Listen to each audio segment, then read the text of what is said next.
नमस्कार, मी मयुरेश आरगडे, सकल ब्राह्मण समाज समन्वयक म्हणून पुण्यातनं काम बघतोय।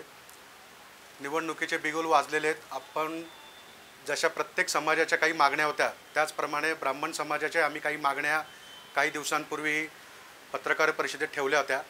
त्याप्रमाणे आमच्या मागण्यांच्या पूर्णपणे आम्ही मागण्या ठेवल्यानंतर आम्हाला काही महायुतीतल्या घटकांकडून आणि महायुतीतनं आम्हाला सकारात्मक प्रतिसाद मिळाला आणि त्यांच्याबरोबर चर्चा झाल्यानंतर आम्हाला आमच्या मागण्या ज्या आहेत त्याच्याबद्दल खूप सकारात्मक प्रतिसाद मिळाल्याबद्दल आम्ही त्यांचं पहिल्यांदा आभार मानतो।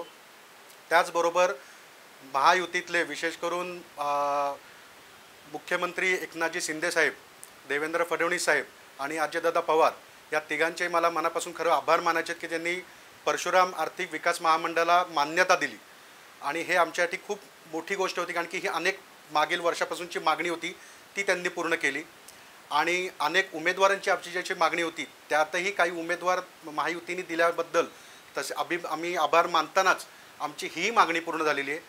आगामी काळातल्या काही छोट्या मागण्या आहेत त्याही महायुतीकडनं पूर्ण होतील अशी आम्ही अपेक्षा आहे। त्याचमुळे आम्ही या निवडणुकीत महायुतीला पूर्णपणे सकल ब्राह्मण समाजाकडनं पाठिंबा देण्याचे ठरवलेले आहे।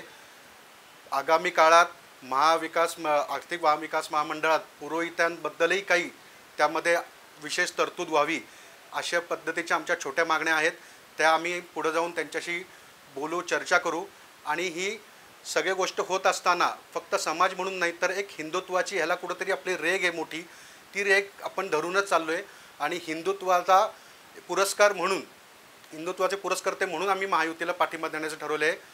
जसं काही दिवसांपूर्वी योगीजींनी म्हटलं होतं की बटोगे तो कटोगे, म्हणून आम्ही याच गोष्टीचा आधार घेऊन आम्ही ठरवलं आहे की महायुतीला संपूर्णपणे आम्ही जाहीर पाठिंबा देत आहोत आणि आमच्या बऱ्यापैकी बहुतांश मागण्या पूर्ण केल्याबद्दल महायुतीचे मनापासून आभार आणि धन्यवाद।